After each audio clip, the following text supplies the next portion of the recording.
Hello. Um, Good morning, good afternoon, and good evening, wherever you're logging in from. Today, we will start with the final public program before the official opening of the third edition of the Sharjah Architecture Triennial. To get us started, I'm going to request Mona Al-Musfi, who is an architect and founder of Space Continuum and also the advisor of the Sharjah Architecture Triennial, to give a small introduction to the program today. And then after that, I will introduce the other speakers and go over the program for the day and then hand over to the speakers. With that, Mona, please. Welcome everyone to Sharjah Architecture Triennial Final Public Program. And ahead of our third edition, actually Architecture Otherwise, Building Civic Infrastructure for Collective Future. And this edition will hopefully be opening in November 2026. This series of conversation will be led by our curator, Vijenti Rao, and the intention is to bring together practitioner, artist, thinker, and examine how architecture can respond to a world that is shaped by uncertainty and ongoing changes as a consequence. So this program has been planned in the shadow of war, and the program is entitled Staying with the Trouble, Conversation Around Architecture Otherwise. It looks to urban context where architecture has to deal with destruction, instability, often in a direct manner. So today's conversation will open with an inquiry through the lens of Lebanon, a country that has been shaped by long decades of conflict and where peace remains tenuous and futures uncertain and continuously renegotiating. So I would like to extend a very warm welcome to our speakers today, Hiba Bouakar, Associate Professor in the Urban Planning Program at Columbia, and Mohammed Nahli, also Assistant Professor of Architecture at Ohio State University. They both have been trained in Lebanon. They're now both based in the US. And their research and lived experience reflect on the multiple conditions of war and post-war and what it means to practice architecture in these localities with prolonged uncertainty. Thank you. Okay, I will just quickly go over the program for the evening. We will start with Vijenti giving a slightly more detailed kind of introduction to the idea of these conversations and a little bit more context into this particular conversation. After that, we will have around 30 to 40 minutes of presentations and conversations with Mohammed and Hiba, moderated by Vijenti. After that, we have another 15 to 20 minutes of question answers between the panelists and also all of you who have logged in. And so roughly we hope to end this conversation in around 75 minutes. So that's the program for the evening. So let me introduce Vijenti, who will be leading this conversation. Vijenti is an anthropologist, writer, artist, and curator, currently teaching at the Yale School of Architecture. Her work focuses on the built environment and urbanism in India and the United States. She has published extensively on these subjects and currently serves as co-editor-in-chief of the journal Public Culture. Her curatorial projects include exhibition Multiplicity as part of the Lisbon Triennial, Lisbon Architecture Triennial in 22, and Seeking Refuge and Making Home at the Center of Architecture in New York.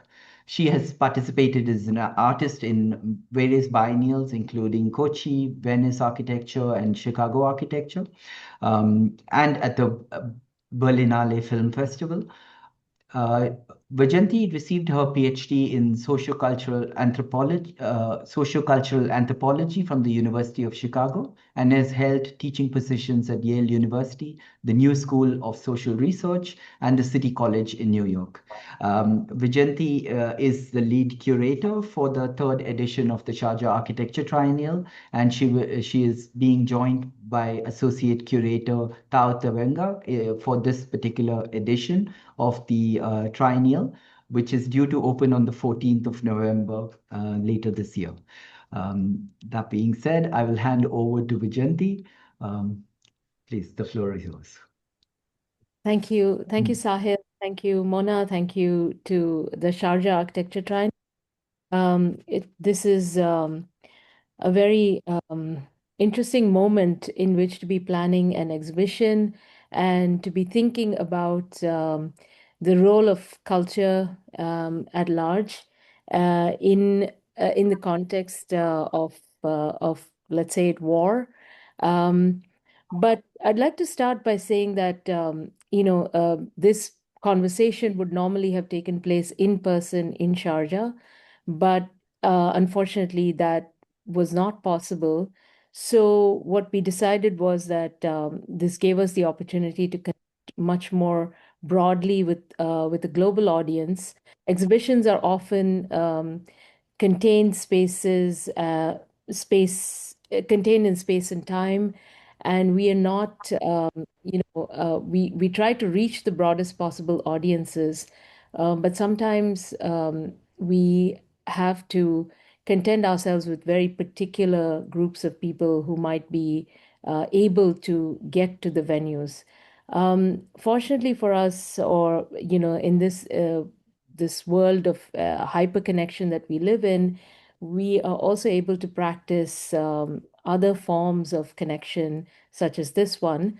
So, taken the opportunity to not just have one conversation in person, but to break it up into a series of conversations that address various kinds of issues that we find important to stay with. And that's why the conversation series is titled Staying with the Trouble, Conversations Around Architecture Otherwise. So architecture today is associated primarily with construction and the development of the built environment at industrial scales. And at the same time, architectural practice is caught between its political function of upholding a set of values and institutions and its desire to change those values and institutions. Between permanence and ephemerality, and between preservation and transition, architecture may be understood as a process of destruction and resurgence, a process of constant flux. The praxis of urban living is fashioned, as the Belgian anthropologist Philip de Burck writes, in the mirror of omnipresent death. Even buildings that appear intact are under constant pressure of cracking and rupturing, echoing our contemporary moment, touched by the globalization of war, experienced through varying degrees of intensity in different parts of the world. We use concepts such as uncertainty, instability, informality to capture these forms of urban living, and yet we hold out hope for the transformation of these conditions, seeking redemption in design and making, the resurrection or resurgence of good life. In planning an exhibition in the shadow of war, we seek to learn from the experience of urban worlds where architecture has explicitly grappled with with destruction, instability, uncertainty, and everything that cannot be encompassed by these terms and concepts in language and in discourse. So, with that in mind, we inaugurate this first set of conversations with under the rubric of anticipation. And the two speakers today, I'm very, very pleased to introduce. The first speaker will be Hiba Bouaker, who is an associate professor at the Graduate School of Architecture, Planning and Preservation at Columbia University. Her research focuses on planning in conflict and post-conflict cities, the question of urban violence, and the role of religious political organizations and aid organizations in the making of cities. She's also the founder and director of the Post Conflict Cities Lab at Columbia University. Her book, For the War Yet to Come, Planning Beirut's Frontiers, was published in 2018, and she is currently working on a book manuscript entitled Sedimentary Urbanization, Displacement, Refugees, and the Afterlives of Dead Futures. She also explores these topics artistically through painting and collage. And she was followed by Mohammed Nahle, who is an assistant professor of architecture at the Ohio State University and the founder of Nightrise, a practice that combines a lot of different sort of artistic and research work, as well as architecture. His work confronts imperial and capitalist regimes of illumination by reclaiming night as a primary site for architectural and political inquiry. Through writing and building as entwined practices, he studies how communities facing colonial violence and ecological devastation mobilize darkness to forge worlds beyond the grip of oppression and pollution. His work has appeared in the online forum Places, in the Avery Review, the Funambulist, and Volume. And his forthcoming book, which will be published by Columbia Books on Architecture and the City, is supported by the Graham Foundation as well as fellowships from the Journal of Architectural Education and MacDowell, where he is actually at the moment. He was trained in Beirut, as Mona has mentioned, as was Hiba.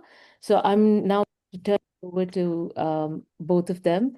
I think Hiba will be speaking first, followed by Mohammed, after which we will have a moderated conversation and open it out to the public. Thank you so much.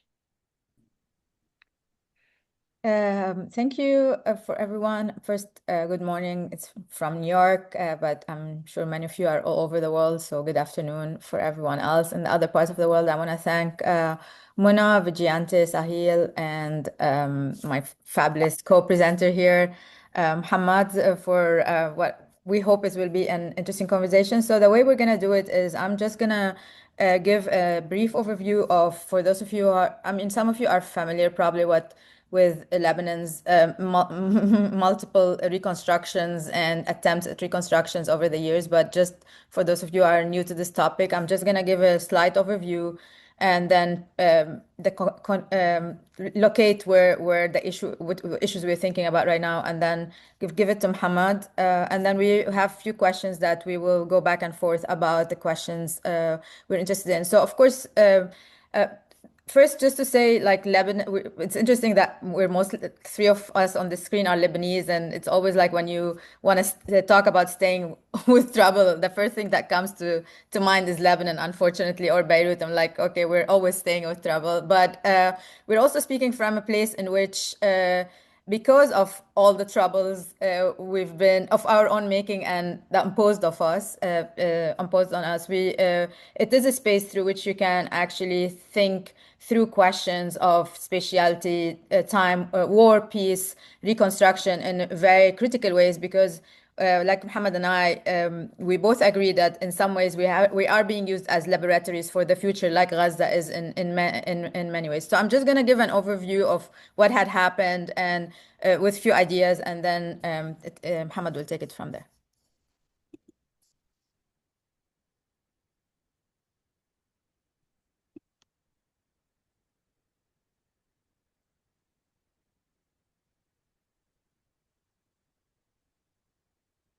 So can you see my screen? Yes. So I'm just going to talk about like how war and peace are like not distinct categories in Lebanon, but also by thinking about the different ways in which it has been post-war reconstruction have been approached in Lebanon, just briefly. So there have always been grandiose plans for post-war reconstruction in Lebanon, and of course some of them are very famous, like for example what happened after the Lebanese Civil War. The Lebanese Civil War went from 75 to 1990, and there were different phases. Even within the phases, like for example, I'm not going to go over that, but even in 1982. There was at the end of the phase 2 of the war, there was an attempt at a reconstruction, and they created, and even at the end of the 1977, even they created CDR, the Council for Reconstruction and Development. So there has been always attempts for reconstruction, but of course the most famous one of which is Solidaire, and that is at the end of the 1990, the end of the civil war 1990. Basically, Beirut was for the most part divided around sectarian lines, with the Green Line, the famous Green Line, with a Christian East Beirut and a Muslim West Beirut, and there was a lot of population displacement that happened along these sectarian lines. And some of you might be familiar with the images from downtown Beirut if you've also watched a lot of films that were produced about the thing. And some of the images of how people like basically it was a no-go zone, mostly inhabited by militias at the time from different sectarian groups, even Syrian army, Palestinian groups, etc. They were all these militias and armies that were inhabiting downtown Beirut. And by the 1990s, there was this grandiose dreams that, oh, this is the end of the civil war, this is the end of the war, it's going to be all these better futures for Lebanon. And so what ended up happening, and just to mention that many, at the same time that Beirut were emptied out along the Green Lines, there was also displacement that happened from the border with Palestine and the state of Israel during the many wars that were happening in South Lebanon. And so many people actually also moved and inhabited these spaces that were already deserted or bombed in Lebanon. So in my work, I've documented first phase in which people inhabited, after the militias moved on to other places, inhabited the ruins. And so it also it gives you a different idea about these grandiose plans about, for example, Solidaire. So many people actually inhabited the ruins and built homes within these ruins. We're not talking here about 4 years, 5 years. We're talking about, in some cases, 25, 30 years, where people basically patched the walls of the destroyed buildings and built, as you can see here, homes and stairs and like life within bombarded buildings. And so this is one image that break this idea between peace and war, because it's about peace, then war, then trying to create peace within the walls of that were bombarded. These are some of the images that I've taken from Mar Mikhael, that has been again destroyed. Mar Mikhael, the Mar Mikhael of southern suburbs of Beirut, not the Mar Mikhael of the party town. This is where also people built homes within the buildings. These pictures I took it when people were already evacuating again. And so these are some of the buildings that were inhabited of multiple phases, destroyed and inhabited, then destroyed again. This is again also next to the church, or Mar Mikhael church, in the Shiyah area. But despite all the practices of how people tried to make lives within bombed and bombarded cities, when it came to reconstruction, it became this whole privatization of the reconstruction of city centers through Solidaire. So this is the red area, is the Solidaire site, basically, that divide, and the Green Line passed through part of it. And then we got these fancy master plans that basically contained the reconstruction to a specific area.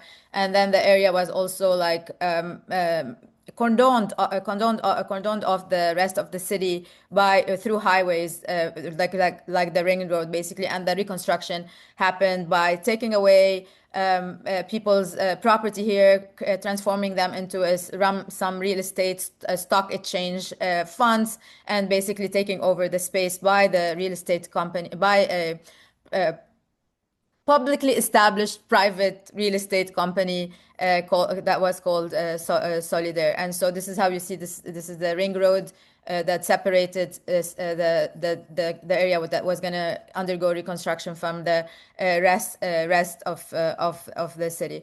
And in that, we're going to talk a little bit, if we have time, about this idea of heritage. But in that reconstruction project, the logo was Beirut Madina Ariqa lil Mustaqbal, an Asian city for the future. That whole logo basically glossed over the whole entire Civil War part, and it basically went from the Roman, it just wanted like new buildings and then the Roman underground ruins, and they didn't want to do anything, they didn't want to highlight or do anything with the 30-40 years of the Civil War as any kind of heritage or any kind of something that we have to contend with. And so it's basically separated the city from its immediate context. It doubled down on the vials of war by erasing the social worlds that existed in downtown, and in some ways continued what the war started. And that's something common about these big post-war reconstruction projects, that a theme that always emerges about this, that it somehow, through reconstruction, a lot of the destruction, it extends a lot of the destruction of the life worlds of people. This is like the ring road that in 2019 became the major site of one of the most hopeful moments in Lebanon, the 2019 uprising. So the question then becomes on like who reconstructs, what do you construct, which and whose memory do you reconstruct, what are you choosing to erase, whose vision is implemented. And this became part of the debates on the ruins on post-war Beirut. And only one project attempted, we can discuss it more in detail, Beit Beirut, that tried to, in some ways, controversial but also interesting, on what does it mean to at least keep one building that will tell us that we actually had the 40 year of civil war here, but albeit in a very specific architectural ways of intervention. This is some pictures of how that downtown that was like this during the war, basically like that downtown became this. And then became very empty, and it's still in somehow cordoned off and an empty, fancy place. So more buildings were torn down in the city centers during reconstruction than during the war itself, actually. And this is some of the pictures this is what it looks like right now. Mostly empty, because many of these apartments were sold to Gulfies, people from in the Gulf, and they stopped coming to Beirut. So it's a very empty kind of downtown, except for the cafes there. Then another major war happened, which is Israel's 2006 war in Lebanon. That's some of the one map in which the colleagues mapped the different bombings of Lebanon. It was also concentrated in the southern suburbs of Beirut and in South Lebanon, like the current situation right now. Again, there was another major project that underwent that was interesting also, because that was more started by or the lead was taken by Hezbollah, mostly about the reconstruction of that area, and the project was called Wa'ad, the promise in English. And there was also a lot of debates that happened about what was going to happen, if we can learn from what happened in Solidar and do reconstruction differently. But actually it didn't it happened slightly differently, but not majorly differently. So lots, like basically residential, commercial, and office buildings were destroyed, displaced more than 20,000 people and residents and workers of the neighborhood. And it was about like the scale of the reconstruction of Har Tahrik. It was mostly 40 hectares, 230 buildings, and 3,100 apartments, and 20,000 rehoused dwellers. Also, this is like how some of the areas of the Dahi were looking in 2006. You'll see very similar situation happening right now after the last 2 years of also war on Lebanon, Israeli war on Lebanon. This is one aerial image that showed July 12, 2006, just the same day that the destruction, Israel's war on Lebanon started, and that's just about 2 weeks afterwards, 3 weeks afterwards, of how the extent of the destruction in Har Tahrik. So again, there was another logo, like a different one this one is about the promise, and it's about how to bring people time, place, place and memory together, and how to mobilize pre-existing social and political questions.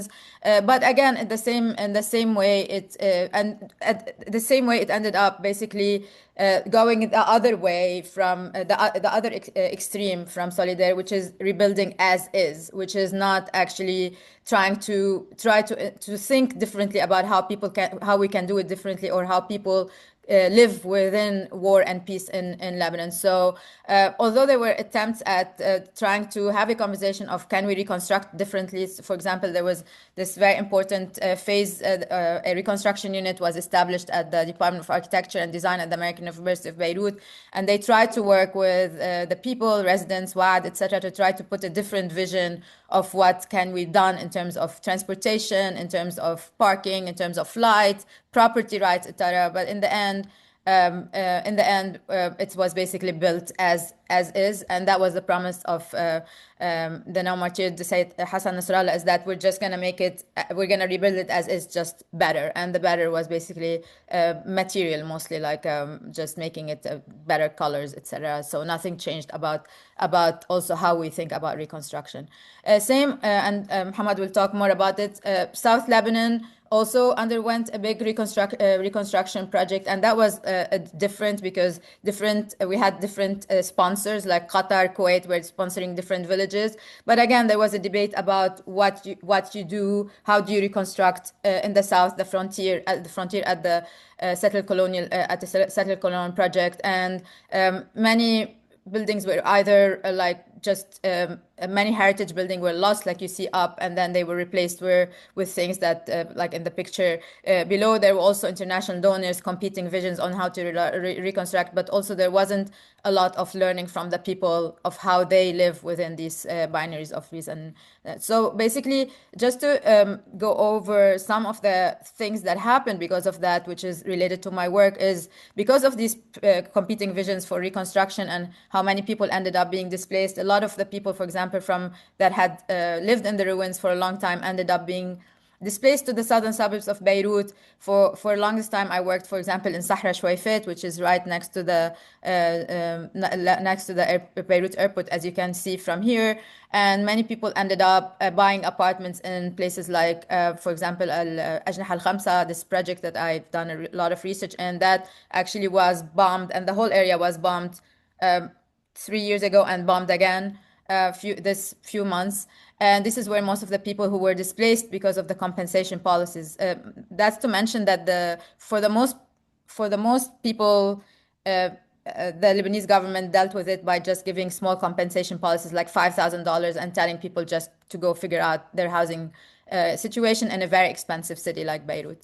And so this has transformed the peripheries into frontiers because of the sectarian logics of how the territory has been shaped in Lebanon. And so it became like a contested territories between, for example, in Sahra Shweifet, between the incoming Shia population and the existing Druze and Druze Christian landowners. And you can see here it became a contestation in times of peace. Right now we're talking about in times of peace, about visions of war. So for example, I document here how over 12 years the zoning, for example, zoning became a tool of war in times of peace, where they start fighting of how to zone the area, whether industrial and residential. And one planner told me very clearly that in this area, industrial, during the time of peace, industrial meant like the PSP, like the Hizb Ishtiraki, for like basically Druze affiliated, would have won. And then when it was becoming a residential zone, that's when the negotiation was happening, and more Shia and Hezbollah affiliated folks were able to move into residential zones. So you start seeing here a different thing happening after these reconstruction projects, which is actually wars through zoning, through real estate, housing, developments, etc. And the repercussions of having, for example, these intertwined industrial and residential zones, because most of these housing projects like Al-Ajnah al-Khamsa was being flooded by the industrial zones that next to it, so by industrial waste that has been really toxic and caused a lot of other forms of displacement. So in that work, it's basically what I document on the streets is basically even in times of peace, people are always expecting wars yet to come. So the title of my first book is For the War Yet to Come, and basically that you cannot think about peace and war as binary, but that there's always, even within times of quote unquote peace, wars continues in other means, because people are always expecting in places in Lebanon that another war is going to come, whether it's a local sectarian war or whether a regional one, or whether like right now we're seeing with the Israel's destruction of severe destruction of big parts of Lebanon. And to think about the everyday practices, for example, where people choose to buy an apartment is always a question, like, oh, you can't live in this area, or like, oh, your brother shouldn't be buying an apartment as a Druze in that area, because what if a war happens? We cannot reach him. So, and all families, every single family in Lebanon behind closed doors over dinners, parties, have these conversations about these decisions you have to make, even when there is no war at the moment. And so this has informed a little bit our intervention in Sharjah Chinale, which we're calling a time patch, which is about thinking about the practices of living through war as quote unquote heritage, not only heritage as like the arches and the red tile roofs, but like how do people live in times of war, how they assemble materials together, how they use tarps as shelter, how they use wood, concrete in ways that not architects and planners do not really imagine when they think about it that way, because of how we're conditioned to think about what does it mean to build and plan. Okay, thank you, and I will hand it over to Muhammad. Okay.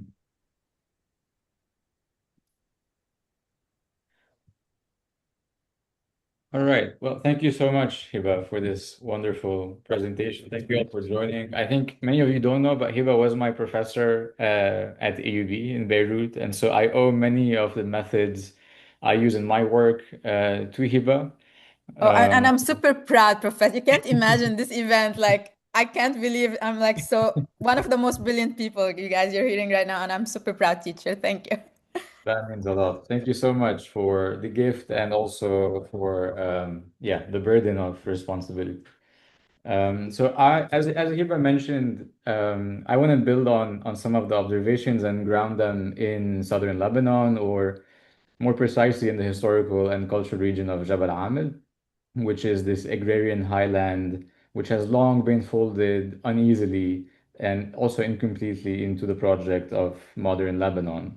I do want to move, however, beyond the pastoral fiction of the agrarian margin and speak of what Jabal Amil has become today, which is one of the most intensely and densely technologized environments on the planet, where hills, where bodies, where homes serve as laboratories for imperial weapons. Jabal Amil is also a defiant homeland where the machinery of annihilation encounters a land-bound rootedness so enduring that even destruction itself is compelled into the service of life. I argue throughout my work that despite its long association with absence, wilderness, erasure, which is an inheritance shaped by the colonial project of enlightenment, it's the night that sharpens our attention, I would say today more than ever, to the lingering residues of war and to the border-shattering solidarities that rise to meet them. Within this nightly infrastructure, I've spent years across Jabal Aml following a cast of what I refer to as nightly companions, which are born from the collision of imperial expansion and agricultural production. These are beings and materials forged at the threshold where devastation and renewal are really forced to coexist. These are not allegorical figures, but they're real ecological actors, undesired and unchosen, yet vital to the work of living within a wounded world. Today, I want to introduce two of these nightly companions, both of which will dissolve any easy separation between war and peace, as Hiba was mentioning. They also offer architecture lessons, maybe not only in staying with the trouble, but also in transmuting that trouble towards very material practices of and conditions of liberation. So, agrarian life, as some of you know, requires very careful attention to the ledger of the sky, whose patterns register most clearly at night. Mastery of these nocturnal readings promises a steadier harvest and, by extension, a more secure future. In southern Lebanon, such practices have not disappeared into the long shadow of surveillance and militarizations, nor yielded to the devastation that engulfs them periodically. They have adapted, evolving within a new ecological order where attention to the sky is recalibrated through exposure to war. From this convergence arises a new or renewed practice of sky reading, one that reckons with the trajectories and taxonomies of military objects, as many of us increasingly across the Middle East and onwards are beginning to encounter, along with the futures they portend. Nothing embodies this changing practice better than Kamel, the Southern Star. Kamel, or Fatima al-Assad, was once a revered feudal matriarch and the descendant of a formidable clan believed to have inherited the emirate of Jabal Amil, or modern-day southern Lebanon, in the 16th century. Such was her reputation, a leader whose influence extended across South Lebanon and into northern Palestine. It was no surprise then that upon her death in 1978, just 10 days before Israel's first large-scale invasion of Lebanon, newspapers mourned her loss with headlines proclaiming Matat al-Janub, the mother of the South, is dead. But her departure from this material world did little to diminish her presence in the lives of the people of the South. It was shortly after her death that a spectral version of Kamel began to emerge in the night. She appeared as a tall, slender, luminous figure dressed in white. And with the relentless presence of the Israeli Air Force in the night sky, it wasn't long before children in South Lebanon perceived, in the distant glimmer of the Israeli settler colonial aircraft, the ethereal figure of Kamel descending from the heavens. No aircraft contributed more to the making of Kamel as a star than the Israeli IAI Searcher MK drone. As the inhabitants of South Lebanon endeavored to articulate the name of this new predator, they quickly recognized that the letters M and K in Searcher MK echoed Kamel's own name, Kamel MK. Gradually, they grafted Kamel onto the drone's form, transforming her into an eerie hybrid of bird, woman, and military technology. You can see her here in this drawing from my book, and folding her into the cosmological imagination of southern Lebanon. In this merging of agrarian and military cycles, shepherds have mastered navigating the dark countryside by observing Kamel's predictable movements in the sky above them, much like their ancestors followed Polaris. But unlike Polaris, Kamel gestures, I would argue, towards another politics of the sky, one in which looking upward becomes a practice of solidarity or even collective invention in an age of ruin. A few years ago, I was tasked by the mayor of my hometown to design a small project in honor of Kamel, the star. This project was meant to serve as a way station on a herding path that had long connected several villages to the Litani River. So foreign and treacherous had the path become that many villagers and animals slipped to their death on cold nights, often detonating landmines and cluster munitions still buried along its edges. Shepherds familiar with the steep terrain emphasized the need for elevated paths to protect villagers from these munitions that have long mutilated and severed their bodies, especially at night. Side note, but maybe within the conversation of saying that with the trouble or the presence of technologies, one must not forget the absences that these technologies produce on the bodies of those who are being punished for their love and kinship of the land. After several conversations, we developed a system of modular units capable of lifting the path, leveling the terrain through steps and platforms, and integrating Kamel's station. The station itself borrows ironically from the English sound mirrors of World War I, acoustic detection devices built to anticipate aerial attack. But here the apparatus is repurposed to amplify only the sounds of the Litani River, masking, however briefly, the permanent drone of aerial surveillance that saturates the landscape. In 2023, just weeks before Israel's war of extermination expanded from Gaza to Lebanon, we completed a prototype of this station, which was fabricated locally, transported to the site. And here you can see it built. It appears fully assembled beside one of its first non-human visitors, a white goat named Bark. I want to turn here to the second nightly companion I want to speak about. It is a substance made at night from the very remnants of annihilation, created, in fact, to cleanse life of the very forces that produced that annihilation in the first place. To understand the place of ash in the culture of southern Lebanon, one must set aside, at least for a bit, its modern association with destruction and recover its older meaning as a substance of generosity, the trace left behind when darkness gathers villagers around the shared fire. And yet it is by the weapons of the Western Empire that this ashen lineage was broken, folding oppression itself into the language of ash. No longer an emblem of hospitality, ash became the gray aftermath of ecological annihilation, the pallor of entire fields burned to punish those whose devotion to the land marked them for retribution.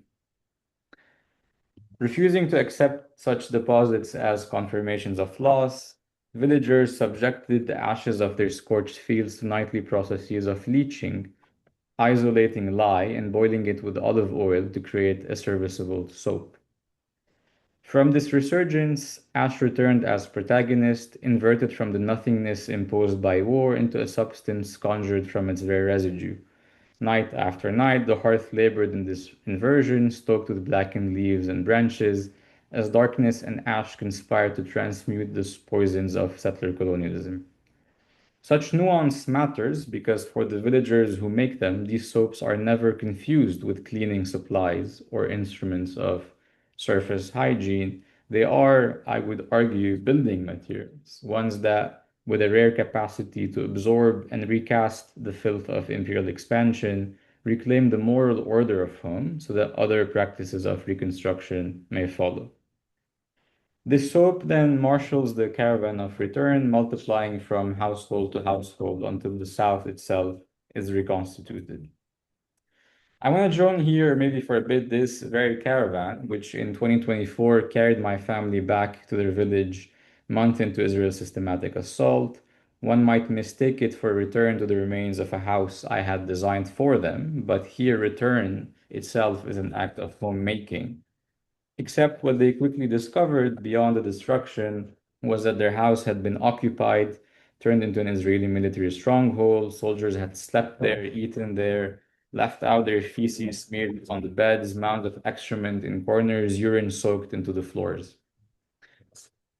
With no other way to purge this material and ontological stain, ash soap returned, boiled in darkness almost inevitably as a counter to the defilement. Through it, the house, reduced by its occupiers into a diagram of entrances and exits, which you can see in these diagrams that they sketch on the walls, reemerges once more as a space for living. I say once more because this new house, as is the story of all houses across the borderland, is, or at this point was, itself a replacement for an older dwelling on the same land, one that less than a week before the end of the 2006 Lebanon War, which Hiba mentioned, on August 8th at 2:45 p.m., was decimated under suspicion of concealing weapons in a basement that does not exist. And we'll talk about evidence in a bit. It took 15 years to clean out the rubble, and each year we made a ritual, all 40 of us, of standing by the ruin at 2:45 p.m. on August 8th. And when we discovered that the only viable remnants of the old house were a single stone and a single olive tree, we built our new house around them.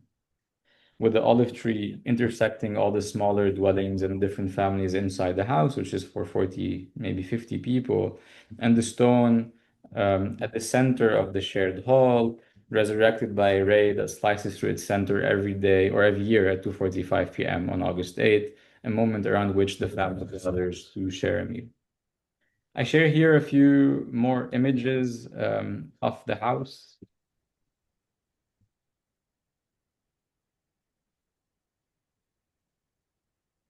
Which, alongside many or every house, even in the village and across the borderland, has been wiped off the map in the last few weeks, in this latest season of extermination. Yes, the enemy's brutality defies comprehension. but how do we deny it the pleasure of reducing our homes into mere evidence of its horror? For this, and for the building materials upon which we must now lay the twin burdens of structure and history, I want to leave you with a verse by Tariq Nasruddin written in the aftermath of the Qana massacre of 1996, which goes, "O scattered limbs of children, O divine cement, kneaded with the blood of charred corpses, from you a richer homeland shall be built, a homeland that will not be erased, will not perish, a homeland of fruits, a homeland of trunks, not of paper, or rulers of the paper nation." Thank you.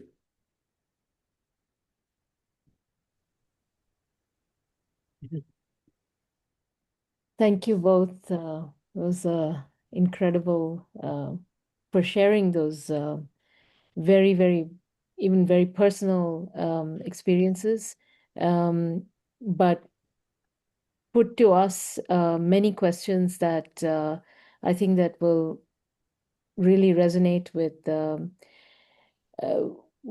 people who have undergone similar experiences, but also people who might anticipate those worlds to come.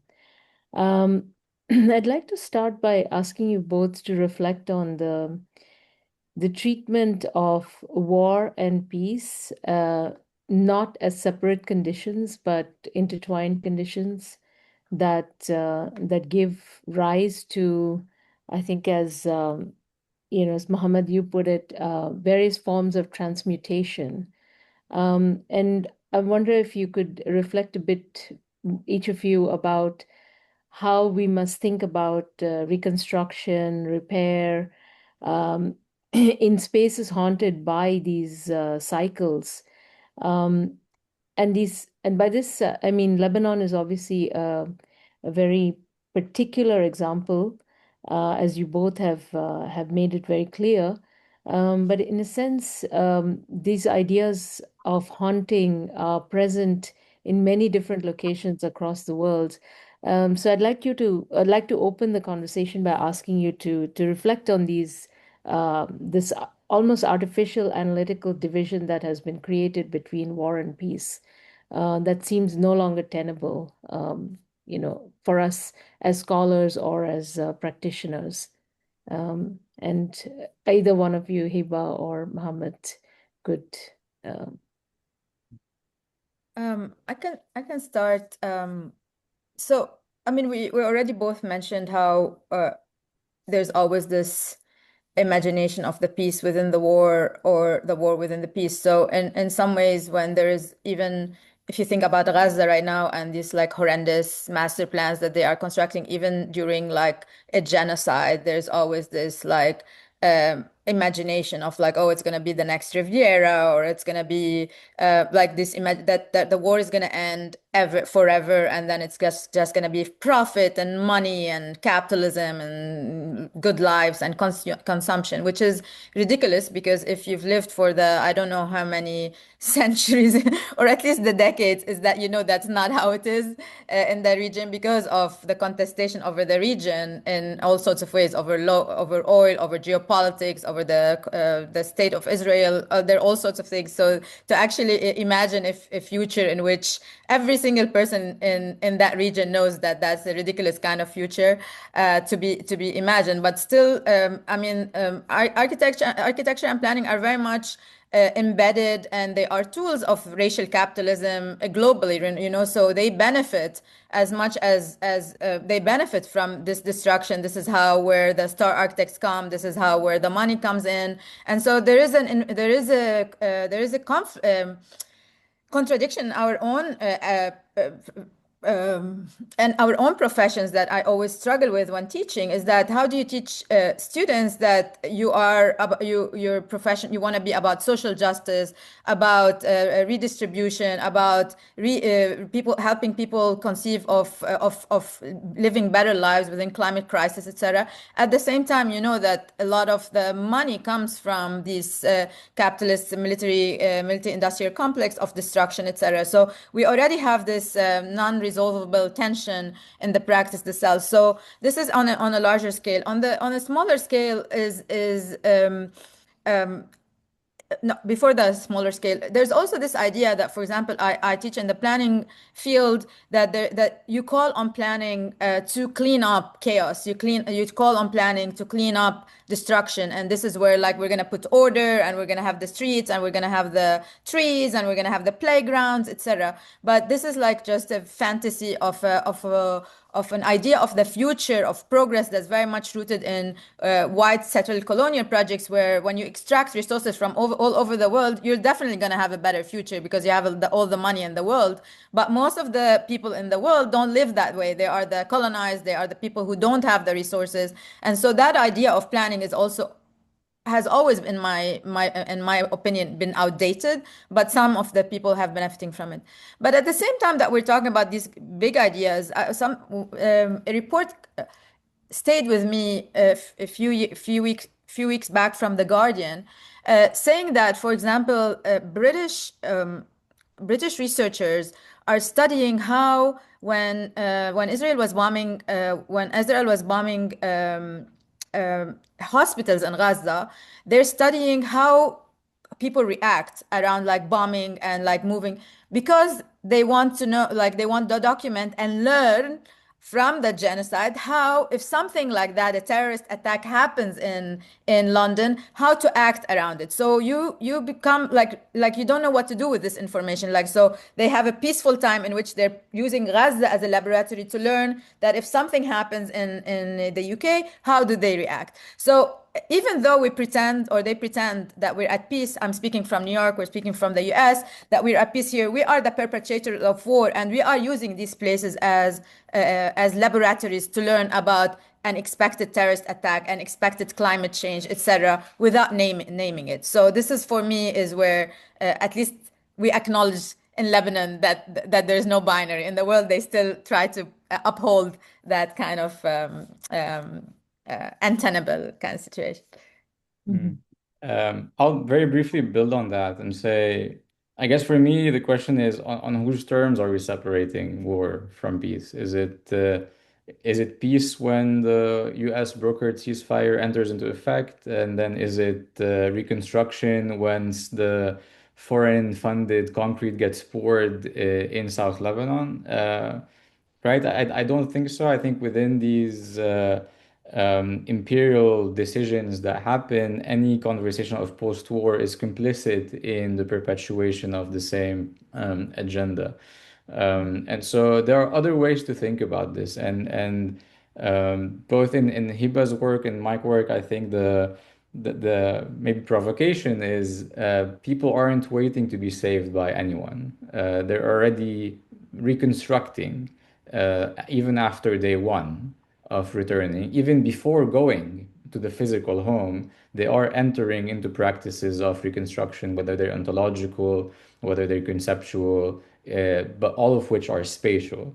And I think any kind of real conversation about reconstruction has to acknowledge those practices that are way more radical than any restoration project or a project of return, which usually implies at this point, a delusional illusion that we can return to a state of affairs that existed before the war, which is not something that happens because also, as Hiba was mentioning, war transforms heritage and legacy, and we might talk a bit about that. So the idea of let's go back to this pristine, at least in South Lebanon, unpolluted, beautiful agrarian hinterland is no longer viable, right? And I think the more we pretend that we can go back, the worse it gets, because the more we alienate ourselves from the work on the ground that is happening to live amidst the ruin and the ash and the damage, right? And I think at the end of the day, back to the soap, people are making life-making practices out of ash. The least we can do, us as designers, planners, is allow ourselves to think a bit alongside those defiant practices that maybe aren't about solving the issue, but really about saying defiantly that even on the weapons of the empire, we will still carve our stories and use these weapons to cleanse our spaces from the presence of these colonial powers.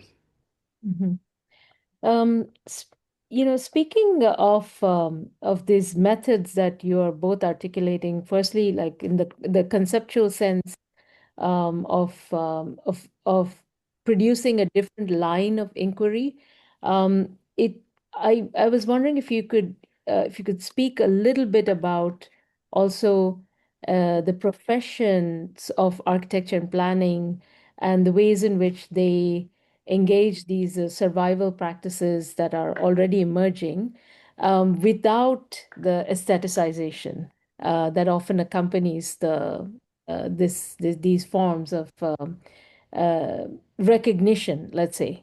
So recognition itself becomes aestheticized, and in many ways, the morality of our world, which is dependent on you know uh, these these ideas of as Hiba was pointing out, ideas of harmony, of order, of replacing chaos. In that process, we often forget that these life affirming practices that you mentioned, Mohammed.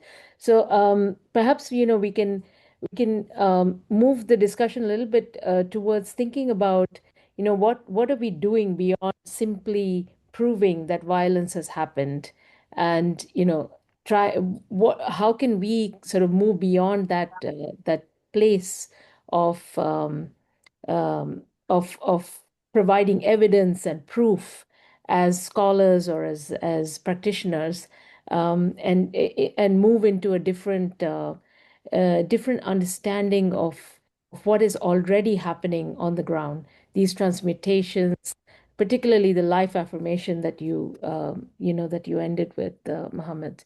So let me open that to one or both of you.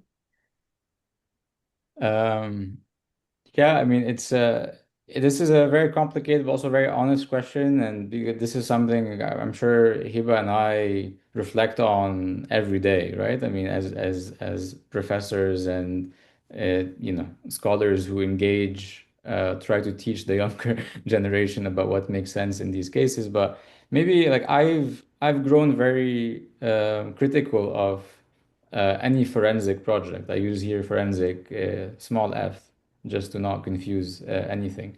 But the projects that are attempting to use evidence to prove that violence happened. And I find these projects at this point, let's say, just inconsistent with some of the realities on the ground, because I've come to realize the question is less did violence happen, is how do we instead shift it towards how can we learn from these practices that are finding ways to live and dream and thrive amidst the violence itself and the ruin. And unfortunately, we are, surrounded by buzzwords from resilience, from care and repair. I mean, it's almost the discourse is saturated with these things and ideas today that they lose meaning. And so I find myself escaping them sometimes and try to avoid them in order to again shed a different kind of I don't want to say light within the context of my work, but shed something else within these spaces. So for me, that's the question of evidence is less about proving, more about learning, more about trying to learn from not the end result or the large scale catastrophes and land-based occupations of the land, which are, as we know, well recorded, but learn from these residues that keep on happening, right? The residues that don't usually make it to the media. They don't maybe sell as much newspapers. They don't maybe make tenure cases, but they are more important than anything else. And so it's less about um, learning from the objects themselves that people are producing, more about because I think that's in a way useless, and I think Hiba can talk more about that. Like they're already making these objects, so why does architecture need to kind of mimic and mine and extract these things and put them in drawings and to sell them to architectural juries or planning juries? It's it doesn't make much sense. Or even worse, some things I'm kind of beginning to see in thesis projects is the question of rubble, right? Like, oh, how do we remake our homes from the rubble of our destroyed homes for environmental purposes? And I keep seeing these projects, and I have these gag reflexes, repulsive, also, almost reactions, overwhelming, reactions just to the violence of the sustainability question in this case, right? Or the decarbonization question, when one of these missiles is undoing the work of maybe 27 equations that our friends in technology are rehearsing on these beautiful buildings in Europe. So there's that, but please, Hiba, carry on. I mean, yeah, I can get really upset with these words, because I was like, okay, you want us to be resilient, and you want us to repair, and you want us to like rebuild from rubble, and you're gonna like enjoy your parks and your nice apartments, and you don't want to be resilient. We just like, it's just the rest of the world have to be resilient while you're like enjoying your like 4th of July fireworks. Like I mean, I'm like really starting to get upset about like these kind of questions of who needs to be resilient and who is expected to just like take on the violence over and over again, while not protesting, paying taxes to fund the weapons, while accepting, for example, that all of New York has homeless populations on the streets, but the money is being used to bomb like Iran and Lebanon, and from Iran to the Gulf, like the whole situation of who gets to bear the brunt of violence, and then who's expected to resilience. At the same time, like the all the money that gets poured into these LEED certified buildings, into the I don't know what, like green planning, etc., while everyone, like while, for example, the south of Lebanon has to deal right now with 30, 40, 50 years of phosphorus intoxication, the ecocide that's happening, the fact that actually the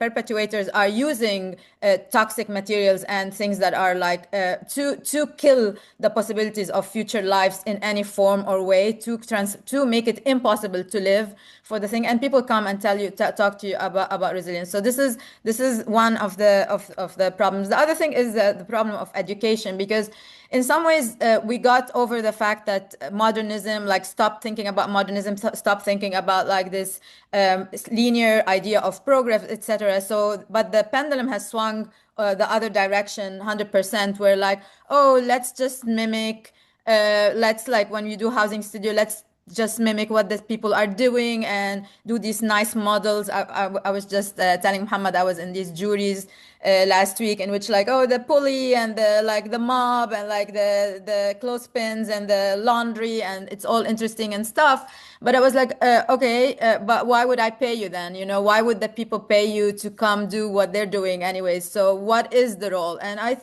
I personally think we are at a crisis, at least in the planning profession. I don't want to say in the architecture profession. In the planning profession, we have a crisis where there is a fundamentally, you have a profession that fundamentally built itself on this idea of a better future, that if you plan, you're going to get a better future, you're going to ration resources, you're going to redistribute, etc. And then we are getting at a point, and Lebanon is the extreme case, but if you look at the world in general, the climate, the what's happening right now with the refugee crisis, with the climate refugees, with all the things that we've created, the future in many places of the world, not in Lebanon, is mostly foreclosed for most of kind of these practices.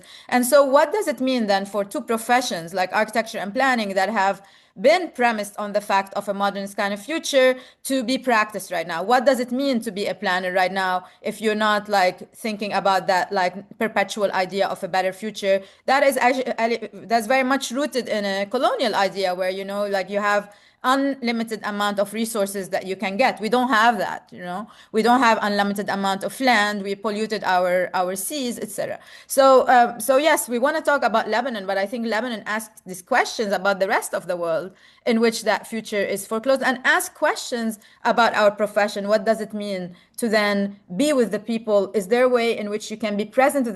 Is there a way I mean, one way I teach about it is how can we use the tools that we have been using to like these imagined better futures to actually make the present possible for people to live in, to work with them to provide, for example, mapping tools, infrastructure tools, material, etc. That, for example, cheaper materials in order to work with the people, not to impose some ideas on them or bring like our ideas of like cleanliness and order on to the people who are trying to make do within the bombed buildings and the destroyed buildings that they already have.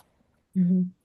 I think I would just very quickly add also something to that Hiba reminded me of, which is I find in architecture this attempt to always fill in what they believe is a gap, right? Like we have to fill in the gap of theory because we believe certain people are incapable of theorizing in the most sophisticated ways their own struggles, which is also its own delusion. Or filling the gap, for example, of the decimated, erased villages at this point in time that we're encountering. The problem is thinking of the destruction itself as unplanned, when in fact it is a planning project just by other states, by Israel, by the USA. These are planned through the destruction, through the decimation of life and the timescales of life. And any architectural or planning project needs to understand that it's not just about filling the present, but countering these other planning schemes that are happening around us. Mm-hmm. I think there are already some questions in the chat, but Yes. I before turning to those, I just wanted to throw in another spanner into the works, in that, for us it's one thing to speak about and to use discourse and language to analyze or to produce new ways of thinking about the situation. In the context of an exhibition, though, how would you sort of think about, these ideas of the that you're both putting forward? And I'm asking this question, it's not a fair question, but perhaps just to invite some reflection also on the idea of an exhibition as a time and space to sit with something rather than to, to again to spectacularize, or offer a kind of a visual analogy to, something that may be happening. How can we think about, this time and space as a place for processing, these precisely these questions that we have raised, rather than, providing answers or solutions or things that are easy to, to absorb and move on from, right? So, in other words, thinking about this opportunity to sit with questions rather than provide. Yeah. Yeah, I mean, great question. This is my first architecture exhibition or like something of this sort, or even planning. So it's been interesting to work with my teammates, or to think with my teammates, Natalie Harb and Muhammad Hafza here, who have worked mostly with community art and projects with artistic perspective, and bringing it with research also. Both of them, all of three of us do research. And so for us, it's been like, how can we use the resources that Sharjah is providing to work with, in this case, displaced women who have in Beirut. And so basically most of the funds will be creating civic spaces in Lebanon through which people narrate the stories of displacement while producing objects that then we will take and put in Sharjah. So it becomes about, I mean, I know the topic has been interesting of this Sharjah is about civic infrastructures. And so rather than thinking only about civic infrastructures of how they create them in Sharjah, what we thought about them is that we use this, the funding possible is to create the civic infrastructure also, and to create spaces in Lebanon, hopefully, or if allows us to do that, for people to come together, share their stories of how they're putting their life together within the stories of destruction, and then produce these objects that then can produce a different kind of space in Sharjah where we can show films or documentaries, etc., related to the what people are going through. So basically bringing Sharjah to Lebanon to create civic infrastructure, and then bringing what people produce in Lebanon in suitcases, as a displacement back to Sharjah to create the spaces where we can have a discussion and show films and documentaries related to people to go to. So that was our what we thought about, and to think about these practices of how people are putting things together, how they're knitting their tarp, how they're like using plastic to create subdivisions for their different like quote unquote bedrooms, which are like in a tent basically. So how they're using this material, learning from them and working with them into creating these objects, then taking them to Sharjah to create a space for conversation. So this is just as a small, I don't know how it's going to be received or how it's going to work, but this is the intention. I think, there are journalists now in Lebanon, South Lebanon, foreign and local, who go take pictures of people being decimated, losing their homes, and just to exhibit them for aesthetic, academic consumption, selling newspapers. And I think for me, the question is, how do we avoid this mining of struggle, of loss, in order to present it to people who will never maybe either care, or present it on behalf of people who will never receive anything from this exhibition. So for me, the blessing in this exhibition is the process behind it, is working with my fantastic colleague Uzair, without whom this would never have happened. And I think the space the exhibition itself gives to think about how to avoid making it another Biennale exhibition is what makes it special in this case. The conversations, the solidarities, the recognition that, again, as we said, what's happening in Lebanon is an anticipatory thing that's going to happen everywhere in the world eventually. It's going to follow, haunt everyone, uh, even, of course, Gaza and Palestine. And so, how do we present it like that? Like, it's not a case study of people struggling. It's your future. If we continue thinking about architecture planning in this way, and it's difficult, and we don't know if it's going to work. And so, I'll answer you again in a year. But 6 months. 6 months. Yeah. Yes, Mona. I mean, there's a open question in the chat that I'm looking at that precisely asks about whether there would be such an urgent need for your work if Lebanon didn't share a border, etc. But I think you're absolutely right. This is not simply about a case study, but about, how do we learn from these situations which are not which are being experienced in different forms across the globe. So Mona, if you have intervention or anybody else, if you want to open it up to the audience, so Yeah, maybe we can open it up to the audience for sure. yeah. Shall we go through? I think some of the questions that are being asked have already been answered in different ways. So maybe I can just read out a couple of them. Shall we do that? Yes. Yeah, so there's a question from Shivangi Mariam. Thank you very much, Hiba. Your words also remind me of how colonial and extractive the notion of repair is. It is quite a buzzword in the architectural circles in Europe and the US at the moment. Destruction as the alibi for even more accumulation of capital. You want to? I know we've covered this in both of you have had very strong reservations over the term repair, but maybe you can quickly give an answer and then I can go to the next one. Or we are good. We move on. Okay. So the next. Again, I want to just say repair by whom? Like, I don't want to completely eliminate the idea of repair.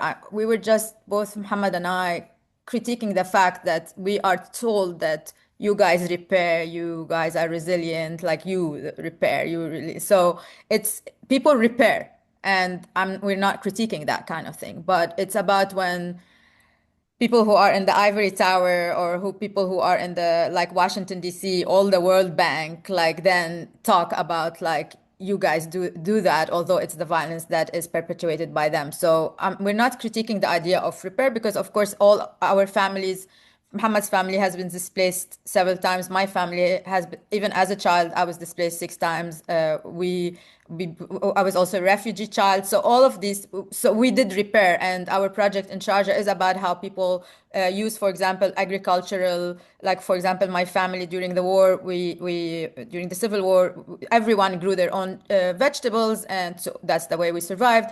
And then for them in certain seasons, you have to cover them with these agricultural tarps that are thick to prevent the heat, so that the cucumbers and the tomatoes grow. And so it's the same material that then when there was like when the glass was shattered, it was used to pin on the glass, because it is thick, and then it's at least a little bit from, like, it protects you from the elements. So the same agricultural tarps were then used in the town and the villages to pin it on the field. And it is the same tarp. Then when we went back to school, my mom said, like, we're not gonna go like buy, like, it was common that you will like cover your book so it doesn't get ripped. So we will use the same tarps, because it was expensive to go get like proper plastic. And I remember, like, we will spend evenings just putting the tarp around the books, so the books stay nice when you take them to school, and they're clean and orderly when we went back to school after the war. So it's the same tarp that went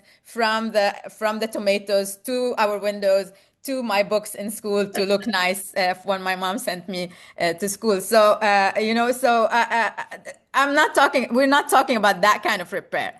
That is fine. We're talking about when people impose on us these ideas of repair and resilience. Okay, thank you. I'll go on to the next question. This is by Madiha Merchant. Planning doesn't always clean up the chaos. Sometimes it legalizes it. In post-war Aleppo, reconstruction laws were used to strip displaced residents of their property rights, turning urban renewal into an instrument of demographic engineering. The bulldozers finished what the bombs started. So how do we stop planning from being the first or last weapon of war? I think it's the $1 million question. The way I do it is through education, but it's a big machine, It's a big there's a lot of money to be made, a lot of people involved. You have the entire construction industry, you have the entire design, architecture. It's not about one or two people stopping it. I think for me as a professor, my answer is pedagogical and research and awareness, like this session we were having here, which I think it's fascinating how it developed. But yes, it's the $1 million question: how to convince people that planning is not only a tool of war, it's a tool of peace. It's actually a tool of war. Aleppo is one example. Solidaire is another example. South Lebanon is a third example, and it can go on. So totally agree, but I don't have a satisfactory answer. I'm sorry. So I'm no planner, but I will just add that let's think of planning here as a word, less as a discipline, and I think everything would change, because people are already stopping the bulldozers, be it through resistance, armed resistance, or otherwise. And there are many practices of, even if you cannot hold the physical object of the bulldozer from stopping, there are other ways, and I think that's what we're alluding to. Those are the things we should first begin to learn from, is how do you stop the idea of occupation ontologically, but also physically, and how do you plan through these ideas eventually, instead of thinking it's our job to come and answer this question. This question is already being answered on the ground every day, every night. Yeah, and this is a great addition, and to actually think also, even as a practice of like the tools of planning, then how do you, like Muhammad is saying, you might not be able to stop the bulldozer, or you might not be able to stop the bulldozer, but people are doing things on the ground, including one of the ways in which you can mobilize these practices that we learn in school is actually to at least stop the epistemological violence in which you're erasing, like for example, one of the things that is happening right now in South Lebanon is they are basically bulldozing everything, so you don't know anything about so at least there's no trace of what existed before. And then I feel like we both feel that the planning with a small p is about how can you reclaim the epistemological knowledge, how people went to their fields, how people used their houses. Is there a way to help people document this? Is there a way to do mental mapping with them? Is there a way to actually create an archive of not what is erased, but also what used to be lived before, and then think about what you can do with that archive? And so that is a planning with a small p, has a lot to do, and people are already doing all sorts of things like that. We are almost coming to the end of the time that we had planned. So I will take one more question and then we will end. The last question will be, thank you for this fascinating presentations. Thank you for bearing witness in both your work in everlasting and never-ending extermination, demolition, and erasure of the life and architecture in Lebanon. Do you think that there would be such an urgent need for your work in Lebanon if Lebanon wouldn't share the border with such a violent and destructive colonial state?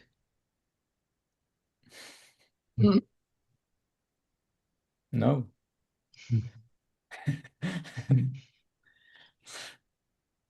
I mean, it's a very good question, and it also is a question that has a shadow, right? The shadow in this case is how do we do this work without using or benefiting from a horror in order to sell it for Western academia? And I think this is a very good question. I think for me, the question of the night has been my answer to that, is how do you talk about these questions without shedding a huge light onto people and forcing them into the light of the discipline. So how do we talk about these acts of resistance from night as a method that is a method that has been denied from the colonial optic of epistemic production of knowledge, and so on and so forth. And for me, the night is something that I experienced growing up in South Lebanon, between Beirut and South Lebanon. This is not something new, right? What's new for me has been the epistemic shock I got entering architecture and realizing that something that protected me from drones and from occupation, this abundant thickness of the night, is treated as an absence of light or an absence of knowledge or production. And we just make night renders to make it more beautiful and make the shapes of our building more illuminate. So my work is a reaction to that epistemological violence, and I think at this point there's no better foundation for that than my homeland, the place I come from. But my homeland also allows me to see other nights, and that the struggle is collective. It's also global, and there are ways to push towards these solidarities from the place I care the most about in this world. And this is beautiful. And also, I mean, the thing is that people like us, and there are many people like me and Muhammad, we're bearing witness, and thank you for saying that. I mean, in some ways, we're bearing witness, and it's self-destruct, like it's actually also destroy us. No one is having a great time, like just working and write. I mean, so people like us, like Muhammad, like me, etc. Not only we don't only write about this, we lived about this. So you have people that and then we have to tell the world about it right now, like, so it's really violent in all sorts and then I wrote this article called The Search for Hope, because after all of this, like, you lived it, you researched it, you wrote about it, you're presenting about it, then someone raises their hand and say, can you tell us what's hope? Like, where's hope? Find us hope. Tell us the solution. I'm like, after all of this work, I actually can't tell you where the hope is, but they actually also want you to provide the solution. And so this is, I think, sometimes what like is shocking to me in academia. First, you walk into as a student, and I'm like, I don't know, what are we doing? Like these Excel sheets about like financing the future. I don't know, like, or for example, the first time I was and one of my friends here, actually it happened with her, like, let's buy a ticket for a concert that was going to be actually Michael Jackson in a year before he died. And I was like, a year I'm gonna like pay for a ticket for a concert a year in advance. In Lebanon, we buy a plane ticket 5 days before max. That's like if like somehow these temporalities did not match what I was learning in the classrooms about like these Excel sheets and projecting the future. But also, what's expected of us is to bear witness, write, present, and then tell the world, okay, this is how you solve it. I'm starting to resist that narrative or that request. Well, on that note, I think we should bring the conversation to a close with great thanks to both of you, Hiba and Mohammed, and also to SAT really for providing us with this platform to to have these conversations, to really to bring certain work and solidarity, as Mohammed mentioned, to Sharjah. Which is, as we all know, a place of great cosmopolitanism and civic life that we hope the exhibition will foster and make more intensive, really. Thank you so much. Thank you so much. Thank you, everyone. Thank you, everyone. Just to give everybody a heads up, a recording of this will be shared shortly on our website, and this is one in a series of conversations. Hopefully, we'll be announcing the other, at least a couple more in the series in the coming few days, in the coming months, we will be making further announcements of the public programming for the opening in November.